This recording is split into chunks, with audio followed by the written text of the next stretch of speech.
Welcome to Hate to Wait, where two lifelong dieters talk about their current struggles with weight loss. Diets, we've tried them all. We are not doctors. We don't play them on TV or on this podcast. Join our journey because misery loves company.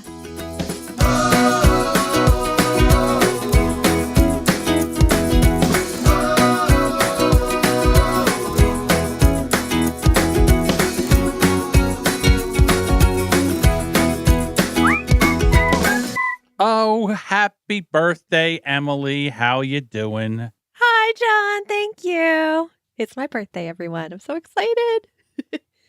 I'm the ripe old age of 36. Oh, I wasn't going to say anything because you said earlier you don't want to tell anybody your age. Oh, I don't care. No, I'm excited to be 36 because I still have baby fat. Okay. Well, I'm 57. I still have baby fat too. I know. I'll take it. That's one thing. Okay, so this is one thing that's actually a real thing. Have you ever noticed some people, when they lose weight, they look a little bit older? And I think it's because they lose sort of that baby fat chub.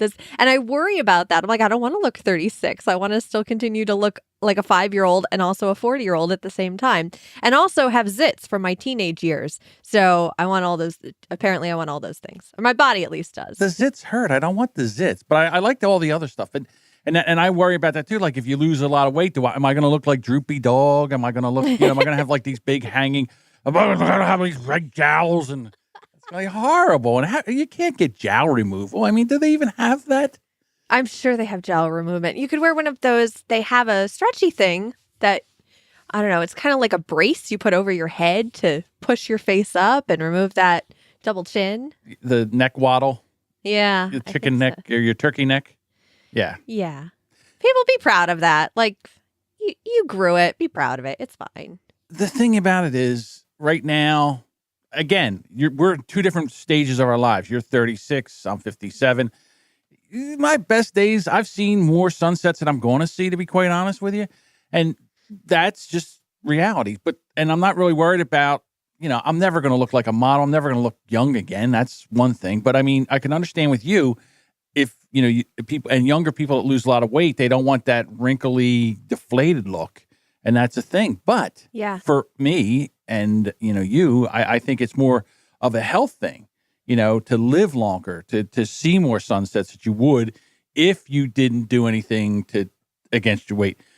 I saw, my goodness, I forget what it was. There was one of these things where it was actually on Twitter, which is the black hole of humanity, or it was an article, and it was a woman who was body positive, and then she said something that because people are losing weight or whatever, it was she was a woman of size sexual therapist, and with everybody losing weight, she was losing money and her career, and they jumped on that, and they really had at her. And I was like, I think that, there's a certain size your body is normally, naturally, that's healthy. It might not be model stick thin, but you are healthy at it. And I think that a lot of people try to strive to get thinner. And then I also think that no matter how thin you get, you'll never like your body. And I think you got to love yourself. And I think that's what they're pushing, that you should be healthy and love yourself. But man, do people get nasty in the comments. Woo, just brutal. Well, many of them may have been dieting and they're just hungry. But no, but in all seriousness, when you think about that, if she's supposed to help people feel good about themselves and their body and she's losing customers, isn't that kind of what a therapist eventually wants? Is like, I will help you enough where you don't need me anymore? You would think. But no, that's right. No, they don't ever want you to get better, because then they got to find another crazy person to listen to. Trust me, Taco Bell will be around forever. All those fast food places, McDonald's will be around forever. I mean, no matter how many. What's funny is, like, I think it was John Mulaney, some comic, maybe it was Jim Gaffigan, but someone was like, we are so against McDonald's. Like, so as a society, we are so against them. But yet they still have a sign over 99 billion burgers served. So people are still eating them. I don't want everybody to think that like the trend of McDonald's is going to kill McDonald's. No, people are still eating McDonald's. Not everybody's on this trend. It's just interesting to look at. There will always be just sections of people going over to one thing or another and staying with the things that they love. And Listen, they serve a purpose. You're hungry, you have little time, you got to get in, get something, and get out. The breakfast, in my opinion, is actually really, really good. Some of the food in the afternoon is not bad. They have some of the best apple pie on the planet. Those little squares, rectangles of apple goodness. You know what I mean? So, I mean, they serve a purpose, but it's not really the healthiest. What are you going to do? it's convenient. You know what else I was thinking? A lot of my thinking with dieting before intermittent fasting was like, oh, well, that's a vegetable, but it's deep fried and disgusting. I'm not going to have that. I'm going to go over here and have a peanut butter sandwich, which has like enriched flour and tons of carbs and tons of calories, and I don't get a vegetable. At least if I got a vegetable that's deep fried, maybe not a French fry, but I mean, something like when people have fried zucchini and you're just like, oh, you're taking away all the nutritious value. No, you're still getting a vegetable. Like, give yourself that. Give yourself a vegetable. Alyssa says that an Egg McMuffin only has 7 points on Weight Watchers. Nice. So, I mean, is that a good, how many points do you, well, again, it's all different for everybody, correct? Like, if I went on Weight Watchers right now, I'd probably have, I don't know, 700-800 points a day. And then as you lose, because the more weight you have, the more you get at first, and they kind of whittle you down. And Adam's correct. The McGriddles are made of crack. And, it's really weird how you eat the McGriddle, because what I do is because I always get it with sausage. I eat the sausage, which usually has the cheese on it first, the egg, and then I save the McGriddle patties thing as almost like a little dessert at the end. I don't eat them as a sandwich. Do you even consider the McGriddles bread? It is not bread-like. If you made bread in your oven, it is not bread-like.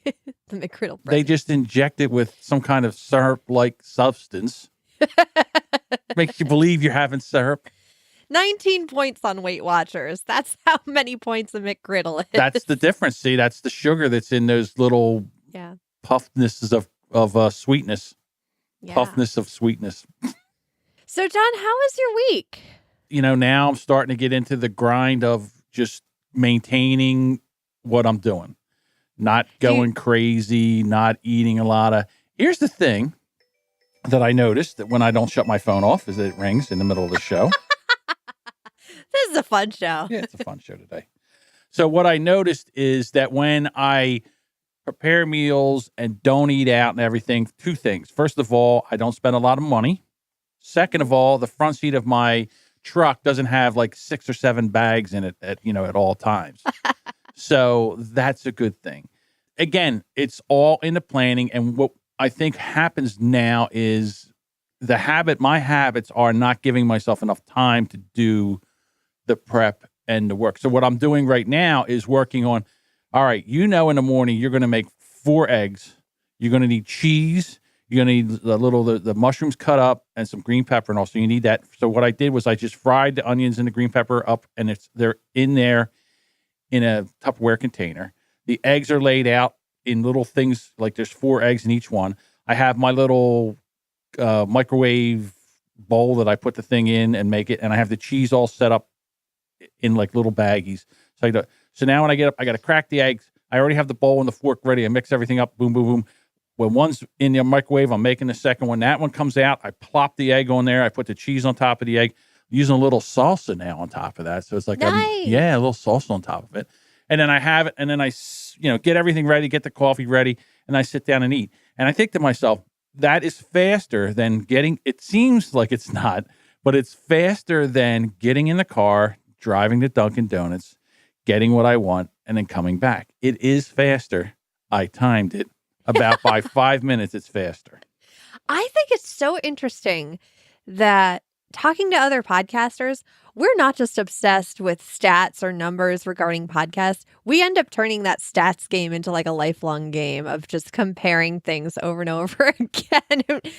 I don't know. Maybe it's a mindset. Maybe it's something that we've always had and it's just more pronounced now that I'm a podcaster. But it's I do the same thing. I will time things now. My husband and I have different routes to get back from the grocery store, and I time them one day just to prove who was right. Of just why do you go this way? This is much faster. Why are you getting on the highway? You're going north to get on the highway to go south. What are you doing? And so I had to time it, and I take my back roads, and it was oh man, it's 26 seconds difference. But I was right. Well, again, I don't know about that. I think what you'd have to do is have somebody like, because maybe as you were going, you were seeing the time, you started going a little faster on the back roads than you normal did. Did you hold the speed limit? That's true. I know. It doesn't really make a difference because it's still 5 minutes from our house. It's not a big, I don't know. Right. I don't know. I know. And again, I saved 5 minutes, but it's cheaper. And then what I did was I did the calories, and the calories are a lot less. The calories of what I make is about 500 or 600. The calories from Dunkin' Donuts is over 800, almost 1,000. All right. So there you go. So that's that. And then I had to disprove. I was like, well, I don't have time to do this. Well, boy, you get in your truck and you drive there and you sit in line and then you come back. How much time does that take? Is it more time or less time? So I had to disprove the hypothesis that it's faster to go. It's easier. It's easier, but it is not faster. John, I'm so proud. You got really intentional with that, and I love that. Yes. My biggest horror is the hours of when I get done doing here until I go to sleep. Could be 6 to 11 or 12. That's when it's like really. So what I have done, because now I am kind of doing the intermittent fasting, but I don't have to. So what I have now is I have sugar-free strawberry Jell-O that's in there. So I'll grab 2 of those, and usually I'll eat them real slow and drink some water, and that'll kind of fend it off, because sometimes it's massive, and it's like the inner John is like, beat me. Feed me, Seymour. No one will know if we go to Taco Bell. And I'm like, I'll know. Well, besides you. Yeah. Well, see, the problem is, look at this. This is besides you. I mean, I know no one will know, but it doesn't mean, if no one would know and the calories wouldn't count, we'd be on our way. Okay. But guess what? The calories count. So, what are you going to do? So, a question though, have you cheated and felt differently? Like if you've gone to a drive-through, do you now feel a little bit differently after you've eaten it and you're like, oh man, this is too heavy in my stomach. I wish I kind of made my own eggs in the morning. There was one massive cheat, which was Tuesday, because I had my son and he was here, and our thing is we always get takeout for lunch. So I say, okay, you pick lunch. So I said to him today, I said, whenever he picks lunch, that's what we do. So I said, John, what do you want for lunch? He went, pizza. I was like, oh, all right. So we got pizza. And what I did was I got 2 pizzas. One, because the way he likes his plain, and I like mine with mushrooms, peppers, and sausage. And I said, well, all right, I'll get the pizza. And then what I'll do is I'll just have a slice for lunch, the next couple of days. Well, that didn't work out. I ate that whole pizza that day. Pizza is it's the worst gateway to binge eating. There's no stopping with pizza. You'll put 2 slices on your plate and you're like, this should be enough. I'm looking at this amount of food. This should be enough food for me to eat and feel full. And then you finish it. For me, it's like a weird victory of like, I finished my 2 pieces of pizza. There's still more. If I don't eat it, it will be cold and rubbery and maybe sad. I should eat it. I should eat more. So I did do that, but there was consequences, because what happened was afterwards I felt horrible. I felt bloated. I felt nauseous. I didn't feel well at all. And I was like, see, there you go. That's what you get. It was like a pizza hangover. And I didn't like that feeling. I'll tell you that, because that took me all the way into the next day that I didn't feel, I was drinking water and not eating. And then the next day I probably didn't eat until like 2 or 3 o'clock, because I didn't want to. I didn't feel good. I didn't want to. So here we go. Maybe, if I continue to work like this, when I eat something like that, the downside, the aftermath would be worse, and maybe won't make me want to do it anymore. I'll tell you what, next time we get pizza, he's getting pizza, I'm getting something. I'll order him a pizza. I didn't have to order another pizza. Yeah. There was a lot of flaws in what happened. There was a lot of things that could have, I was like, oh, I'll order him a pizza. Oh, I might as well get this pizza. And then, so I could have got him a pizza. I could have got me a cheesesteak with the mushrooms and everything on there, and it wouldn't have been as bad. And I wouldn't have felt as bad afterwards. And I wouldn't have eaten as much. So I didn't beat myself. I didn't beat myself up over it. I said, okay, that was a mistake. Here's another thing. and I'm editing a audiobook for the very first time. And what it is eating disorder recovery book, and it's all about meditations. John, that is the perfect book for you to edit. That's Right. wonderful. Well, until you're just like trying to meditate and you're just like, oh man, there's a mouth click. Do I want to stay in this Zen area or do I want to take it out? Well, I can't do that yet. And I've also found out that editing audiobooks is a lot different than editing podcasts. There's a lot more to it that I didn't realize at first. So now I did like 5 sections and I have to do them over again. But that's another story. But, just being able to listen to something like that, I think that some of the stuff she was talking about was not beating yourself up when you make a mistake or after a binge or something like that, getting back on the wagon. You can't take care of the past. Try to use that in the future to stop it or to do something differently or make better choices. And then, I love that. After weight loss surgery, I don't eat the crust, just the toppings. I could have done that too. There would have been. I was going to say, what if you got a giant veggie pizza? Because, those can fill you up. And you can even put meat on it and just eat the top. You did that when you were on keto. You would just eat the top. Keto, I would just take the pizza and I would scrape the cheese and everything into a bowl and throw the crust. I never threw the crust away. I just give it to my son. He's like, I'll eat that. Human garbage pit. Yeah, that kid never stops chewing. I could have done 50 different things, which I did not do. But now you know. Yeah, now you know. For next time. Where is my... That's a good thing.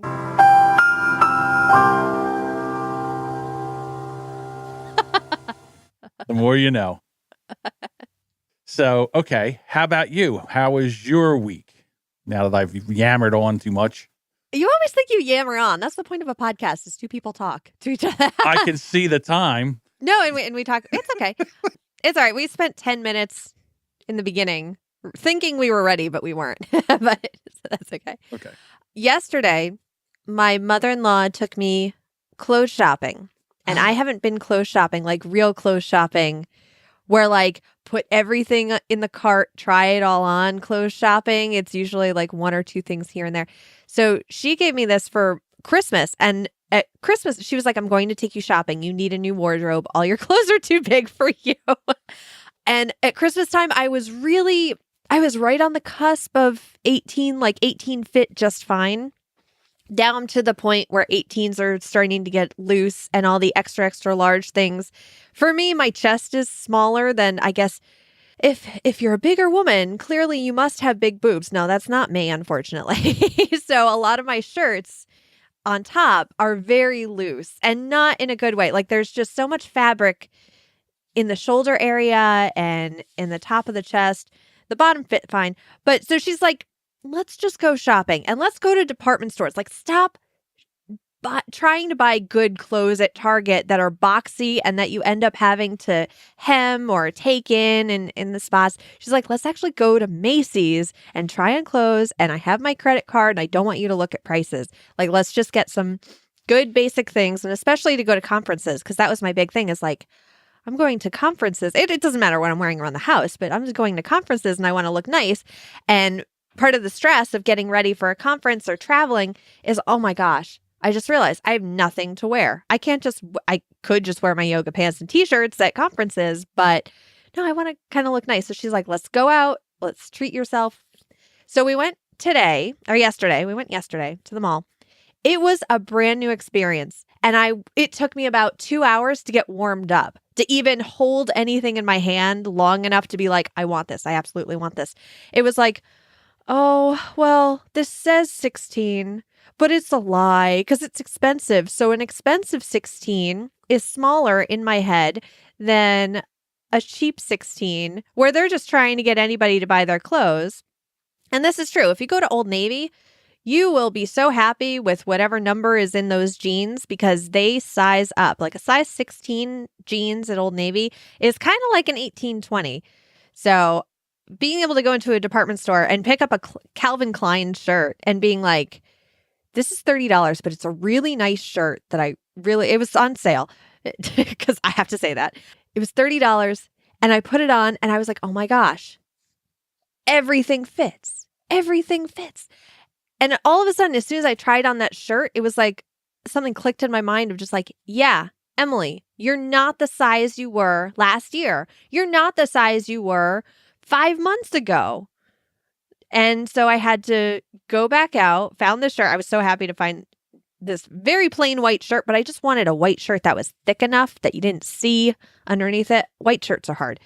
And then my husband, I cannot believe this. All of a sudden, he's passing by a rack and he's like, oh, I really like this dress. And he pulls it out and he pulls it out. He finds the one that's in my size and he hands it to me. And he's like, what do you think of this? And I was like, it looks really good on the rack, but I'm worried about this. And as soon as I put it on in the dressing room, he was just like, I want to see the dress. I'm like, I want to show you the dress. Look at this. And it was perfect. It fits so well. And my mother-in-law was like, I know. Oh, do behave. No. I walked out of the dressing room to show him. Oh. No. Just checking. It's not that show. No. No. That would be awkward in a Macy's. I'd like to go back into a Macy's in the future, so there was none of that. Okay. I'm sorry. I'm sorry. I just totally derailed you. I didn't mean, that's to okay. do that. No, it's fine. So we bought those. Here's an interesting thing. This is a sidetrack. So Macy's, they do like friends and family sales. They do sales maybe once a month. And what they do, and this is really brilliant marketing on their part. It's skeevy, but it's brilliant. What they do is they'll say, well, you could buy these today, or we could give you the price they'll be 3 days from now when it's on sale, and you can come back on the 27th to get it. So they gave us the price, the sale price, and we have to go back on the 27th, bringing us back into the store to possibly buy more stuff. Because it's on smart. sale. So smart. Oh, those people. I know. I've been trying to equate it to podcasts. Like, what can I do on a podcast that'll get people to come back? Okay, you can have the last half of this podcast if you come back in 3 days and listen to this other podcast. I don't know. I can't. Ooh, okay. All right.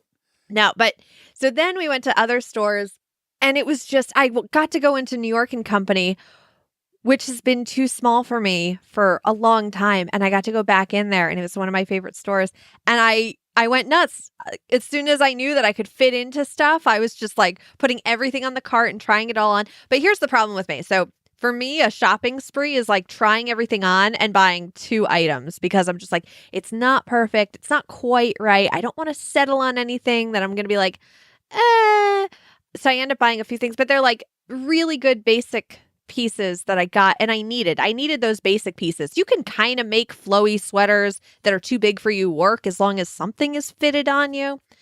It was very draining too, because I don't know if you've heard of decision fatigue, but that was, I totally understand why Mark Zuckerberg has just a cartoon character's closet of all the same things just for that decision fatigue, because by the end of the day, I had 2 client files to edit, and it was like, I can't brain function anymore. I was just, I was so drained from it, but it was so much fun. So much fun. You know, again, the thing with decision fatigue, because you were just beating yourself up. Oh, I can't do this. So that you're talking yourself out of this. And then once you started to put things on and you started to see things, confidence came back. That voice in your head said, don't do this. You don't want to do this. And now I'm so happy for you and proud of you. And everything you've been doing is now starting to pay off. Now you're starting to see, okay, I wasn't able to eat or this or whatever it was. I was doing yoga, all that. Now it's starting to pay off and you're starting to see some benefits from that. And I couldn't be more proud of you for that. I think it's fantastic. And, I know what you're talking about when you go to conferences, you want to be able to look presentable, business presentable. Yes. When we're podcasting and we're here in our studios, yes, we have sweatpants, yoga pants, whatever pants we have on, no pants, and a t-shirt, and probably I got stains on mine. I don't know. I don't even look when I get up. I'm like Mark Zuckerberg. I grab a t-shirt out of the drawer and sweatpants out of the second drawer, and I put them on and throw some socks on and shoes, and I come down here and I work or do whatever. I don't even think about it anymore. So I understand that whole decision thing. And here you're going to need practice, because as you lose weight and have to make more of these decisions and have to go out and be in public and more, you might start to lose some of your introvertism. I've noticed that. And I think the weight was a big barrier for me of not wanting to get out. It's like a shield. Mhm. because that say, oh, I can't do that because I don't, you use that so you don't have to. Yes, exactly. We've already made excuses in our minds. And for those, we've made those excuses so many times that they're no longer excuses. They're now our truth. And that's what we actually think is it. That's it. That's our limiting belief. And the more I'm getting out of my comfort zone, thanks, Dave Jackson. Thanks for wishing me happy birthday. The more I get out of that comfort zone and the more I keep asking myself, what's the worst that can happen? What is the worst that can happen? And not being able to come up with a concrete, okay, this will happen. The earth will swallow me whole, or, my family and I will be in trouble, or we're not safe. I mean, all that stuff, the safety thing, yeah, that stops me from doing things. But for the most part, if you're putting a selfie up on social media or Instagram, think about me. How about me Instagram storying all the time now? I know, I saw that. See, and I'm taking a little break right now for my birthday week, and you're picking up the slack for me. Yeah, I'm doing, so, and again, you have to go back and think of something, the most embarrassing thing you've ever done in your life. And I'll give 2 examples real quick. Example number 1, I had a podcast one night and we were on Facebook Live and there was 10 or 15 people in the chat like we have now. And I decided I was going to sing this AC/DC thing because I had my, whoops, that doesn't work. Anyhow, I had this thing with the echo and the auto tune. I was going to try it out. It's a voice synthesizer that I have here. So I go to do it and I put up the AC and I can hear AC/DC. I can hear it and I'm singing along with the karaoke version of it. And everybody, and I wasn't paying attention to chat because I'm looking at the lyrics and all. And I look down at the chat and they go, no music. And I karaoke acapelloed that horrible voice to AC/DC. And I could feel myself like sinking into the chair, it's like I was melting. He's melting. So I think to myself, that's the most embarrassing thing I've ever really done in public before. Because I went back to listen to it. I had to shut it off. I deleted it from Facebook, but 11 people saw that. So then I think to myself, is it more embarrassing than singing a cappella AC/DC in a Facebook Live? No. So if it's not that bad, then it's not a big deal. The second one, we would go to a Atlantic City for a poker tournament. And we were all the way down, which is an hour and a half ride. Take your time. Don't get into big hands early, blah, blah, blah. I get into a big hand. The first hand of the tournament, I get knocked out. My friend who I drove there with, he didn't even get his seat yet. He goes, what are you doing? I go, I'm out. He goes, you're out. So now I don't ever have to worry about, I can't do worse than I've done before. You can't get knocked out before you play a hand. I got knocked out on the first hand. So I can't be more embarrassed than that. So once you realize that you cannot be more embarrassed, then it's not even that big of a deal. Yeah. The funny thing was, because of the Macy's thing of not letting you get your clothes when you buy them, I brought everything home and I laid it all out and I was like, oh man, I bought nothing. And then Mark's like, you get to go back to Macy's and get that shirt and the dress in 2 days. I was like, okay. I bought a lot. Actually, the big thing for me was buying undergarments because nobody sees them besides me and maybe my husband. But buying those in my size, because they're expensive. And it's something, I also have a hang up about money. I don't like spending money on things that it's like, okay, this is only for me. I'm fine buying a $5 bra. If a bra is $5 and it fits, fine, I'll buy it. I don't care how ugly it is because no one but me and my husband are going to see it. Is there a real difference between a $5 bra and a $40 bra? There is. Okay. There is. It's subtle, but it's enough to notice when you actually put them side by side. As far as comfortable when you're wearing them, is there $35 worth of difference in? I don't know. I'm just wondering. So it was nice to be able to go into the store and be like, okay, is it okay that I buy 2 bras? Because I didn't even realize until I was driving back from Maryland 2 weeks ago. All of a sudden, I'm really uncomfortable driving. I'm like, why am I so uncomfortable? I'm moving my arms around. And I realized it's because I'm wearing the same bra I was wearing 50 pounds ago. So it's basically like extra cup holders right here. There's nothing to fill it. And while I'm driving, it's just up and poking me. And I'm just like, oh, my bra's too big and it's uncomfortable. And I had to stop at a rest stop and take it off because I was like, this is, oh my gosh, how did I not realize this for months? And so I had to get home and throw away the 2 bras that I wear the most often. And then some of the other ones that were too small that I was still keeping in my drawer because I'm like, eventually I'll get back into those. I got to put them on and be like, oh, girls are happy. I know. The other ones, they're floundering around in a half a pool, like, hey, this is no good. We need support. Yeah, it's like I have a little bit more self-confidence now to be like, even though nobody sees these bras, I still want them to be comfortable because I'm wearing them 18 hours a day. Well, yeah, I understand. Well, the reason I asked you that is because there's some, you can go to like, there's a sock place I go to that it's a sock outlet, and socks are socks, so it's no big deal, and they're inexpensive.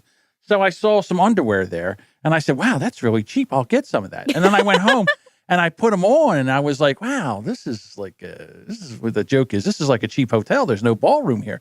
So I decided so then I decided, you know what? Yeah, the other underwear is more expensive, but it's like it's worth the $15 because this is painful. I remember Steve Martin used to have I think it was a book or a thing he did was called The Cruel Shoes, and he would go over what the shoe was like. Yeah, this was the cruel underwear. It was horrible, but it was cheap. I don't know. I know. Yeah. I know. And it's one of those things, man, I should have just spent an extra $10 or whatever to get that comfort. Mm-hmm.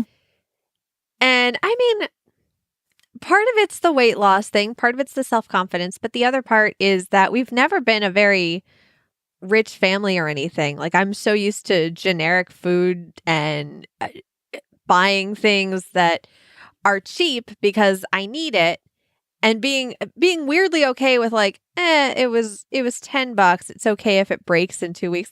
No, come on. I need to have a little bit more self-confidence to spend the extra money. It's like in college. Okay, this is a good example. So when in college, when I turned 21, I was like, oh my gosh, this handle of vodka is only $10. Why isn't anyone buying this? It's so, if you mix it, it's fine. And in college Emily, whose hangovers were maybe 2 hours at the very most in the morning, fine, Emily, have fun with the pop off and the Mr. Boston. But you get older and you realize, the hangovers come faster, last longer, and are more intense. Yes. Yeah. That's why there's $10 handles of vodka for college kids. Yes. And then more expensive. And the funny for us. thing is, I was perfectly fine with that handle of vodka, because then what I did was I found out that if you put it through a Brita filter, you can make it taste like Smirnoff if you put it through a Brita filter 4 or 5 times. So go out, buy a Brita filter for $30, get a $10 handle of vodka. There's $40 right there. And then you spend about 40 minutes putting vodka through a Brita filter. And it's like, Emily, just dig in your couch, get some fucking coins, and go buy the mid-shelf vodka at least. And that was college. We're not talking top shelf liquor. We're just talking about, No, right. enough where like if somebody really wanted to do a shot, you wouldn't be embarrassed to push them a shot glass full of whatever it was. You're trying to buy a bottle of vodka that doesn't have a potato on the label. Right. You are better than Boone's Farms, everyone. That is my inspiration. You are better than Boone's Farms and Mr. Boston. So there's a thing that goes on with mothers that they always put themselves last. That they always buy, they never get clothes for themselves. They always put their kids and their family first. And I don't know what so you have a twofold issue with this, because you're still going to have to fight that. That's something you're going to have to fight because you deserve it. Number one. Number two, it's going to make you feel better about yourself. And number three, you deserve it. So there's two that I used twice, but whatever. But you know what I'm saying? Yeah, because again, you have to take care of yourself so you can take care of your kids. You have to be happy about yourself so you don't kill your kids and your husband, because that's a thing. Yeah, you have to be able to, again, $40 to make sure your $10 vodka doesn't taste like $10 vodka. Buy the $40 vodka. I know. It's such a weird mind thing. And then once you put it into perspective, and I think that's why morning pages help me so much, is because I can put this stuff pen to paper. And as soon as you see those words on a page of these limiting beliefs, you're like, well, now that I see it written out in black and white, why am I doing this? Why do I believe this? No. Let's change this. No. There's some people I know that they don't realize they don't see themselves through others' eyes.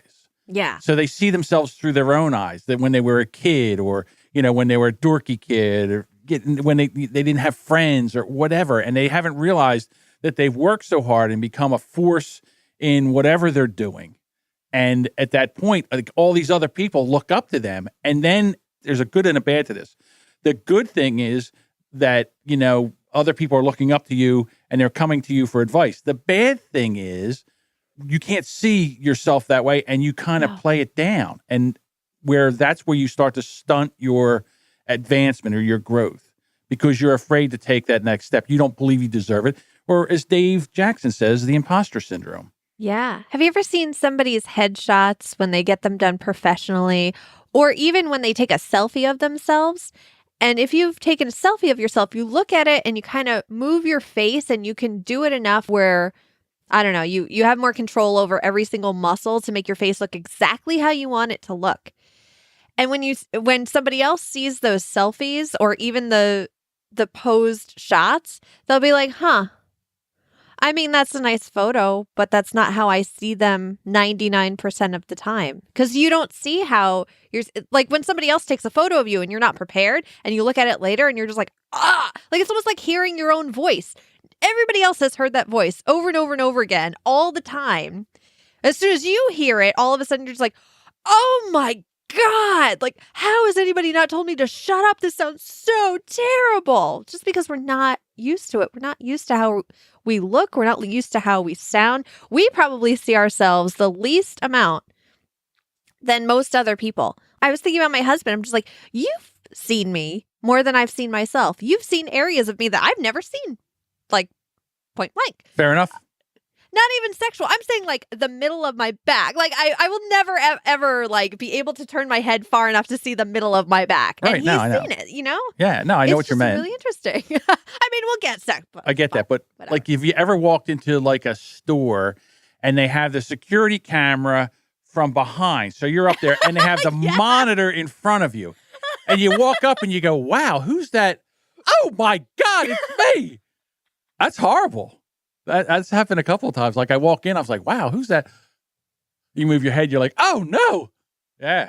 Yeah, you're just like, I'm going to move my elbow up, and the oh God, that is me. Me. Yeah. Yeah. First of all, you want to take a hammer and then break the camera. I don't know. But yeah, again, you don't see yourself where you see yourself. Look at us right now. All right. We're on Facebook Live, and I could have this camera zoomed out. Not me. That thing is above my boobs and to the top of my head, and it's not going any further down. There'll be times where I'll be talking to somebody through video chat or something like that on my phone, and I'll put my phone down, I'll look over, I'll go, ooh, bad angle. And I grab that phone, I'll jack it back up again. Yeah. Right. Or even when you open your phone to take a picture and it's still on selfie mode, and you're looking at it like, I can't do it quite on camera, but you're looking at it and you're like, oh good Lord. Well, you have two cameras there, don't you? And then one of them you're like, oh, I can't use that camera. Oh, yeah. Yeah, my laptop camera. I never use my laptop camera. There's actually a little Post-it note over it so that it never accidentally comes on and uses it by default. Because they wanted to keep the bezel nice and thin around the actual screen. So it's on the bottom, right as you open up the screen, and right on the bottom, right by the keyboard. So it comes up. It goes up in a worse way than my phone. Because sometimes if it's on your lap, it gets part of your chest and your stomach. It's like, why would you Dell, come on, talk to me. Why? Who tested this and said this was a good idea? I'll tell you exactly who. A skinny person. That's who. I don't even think a skinny person would like where this camera is. It is so unflattering for everybody. Yeah, I get it. All right. Well, we've been yammering on and on and on. Yeah. And although I like doing the yammering on and on and on, somebody has somewhere to go today, and I don't want to hold you up too much. Oh, yeah. I don't know. That was the thing. There was a question in the chat room of what I'm doing for my birthday. I don't know. My husband just says, he keeps asking me, like, so all you have is Hate to Wait recording, right? That's all you have today? Okay. All right. And I know not to pry because he's not great at keeping secrets. And I think he's really proud that he's actually kept a secret until the actual day. Like we give each other birthday and Christmas presents as soon as they come on Amazon because we get so excited. So I think he's really excited that I haven't pried or anything. All right. Where is Winning Wednesday? Where is it? Winning Wednesday, Winning Wednesday, Winning Wednesday, Winning Wednesday. So Winning Wednesday, Ingrid, in the past 2 weeks, I stepped up my step count. I went from a 30K step challenge to a 40K step challenge. Yay! She must never sit down. I mean, I know. last week she was doing the same thing. Congratulations. Where is my... Doo-doo! Jennifer says, this week I have decided to stop beating myself up for gaining back some of the weight and recognizing that I am a work in progress. As long as I keep moving towards my goal, even if it's at a snail's pace, I am making progress. Progress, not perfection, is my mantra. I love that. I love that.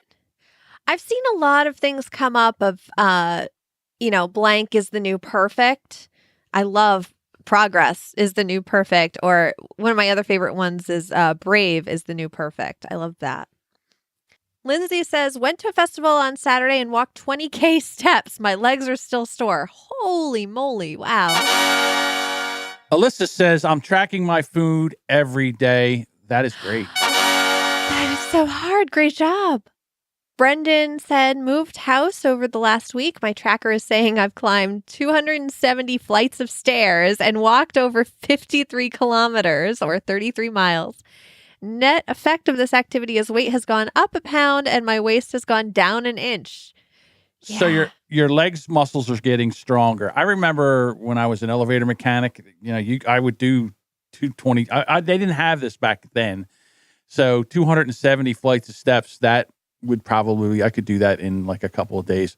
And so, but my legs, you could bounce a quarter on my legs across the street. I mean, they were just muscle. And so, yeah, I understand what he's talking about. Great job there. Brooklyn says, I have been a tightwad this week, and it has stopped me from getting food while I'm out. I am only eating the food I bought at the grocery store, and it has definitely been reflected in my checking account. Yes. Better choices. Better choices. Elizabeth, down 0.8. I'm happy with that considering all the food I ate last weekend. Holidays are always challenging. That's right. We had Easter and Passover and Good Friday and full moon and Earth Day. Like all the holidays fell this past weekend. And a candy holiday at that. That's I know. tough. Right. I know. Anna says, down 13 pounds in 2 weeks on keto. Whoop, whoop. Wow, 13 pounds in 2 weeks. Now, and with keto, pretty much any diet I've started, it's always those first few weeks that it's like, oh man, and this is easy. Well, it's easy, but at the same time, I always want to question, like, body, what's up with that? Like, why? What was holding on to that so hard that all of a sudden, as soon as I started dieting, you're just like, oh, okay. All right, bye. Well, 5 pounds. One of the things with keto is that it will drop your insulin down. And if your insulin's down, then, your body can actually burn fat. But if your insulin's up, it won't. So that's one of the great things about the keto diet. So they say. All right. Well, you know what that means. Oh, yeah.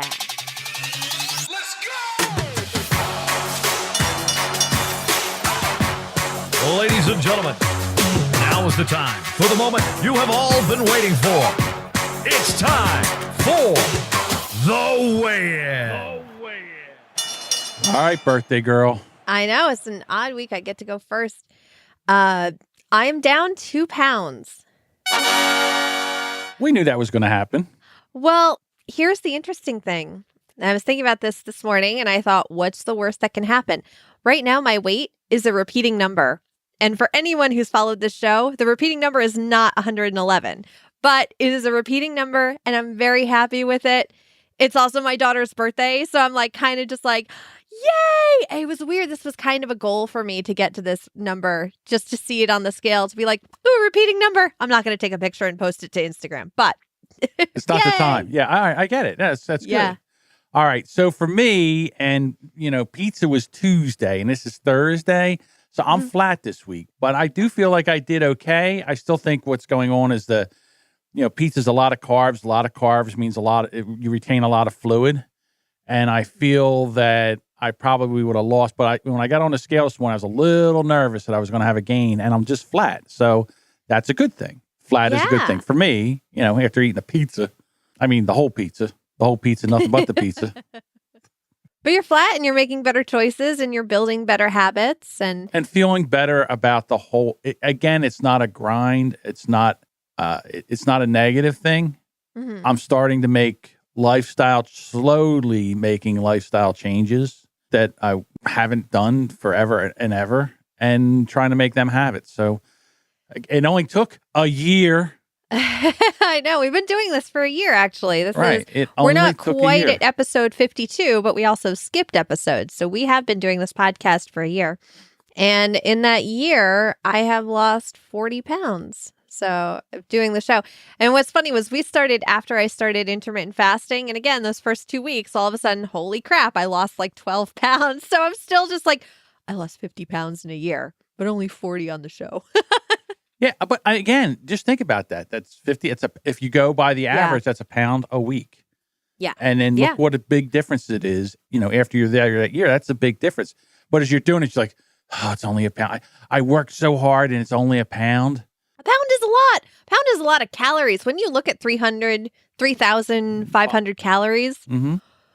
oh my goodness. And then also the visualization. Some people have visualization of that pound of fat and they're like, this is a pound of fat. Stop obsessing over it. This is what it looks like. This is how it is on your body.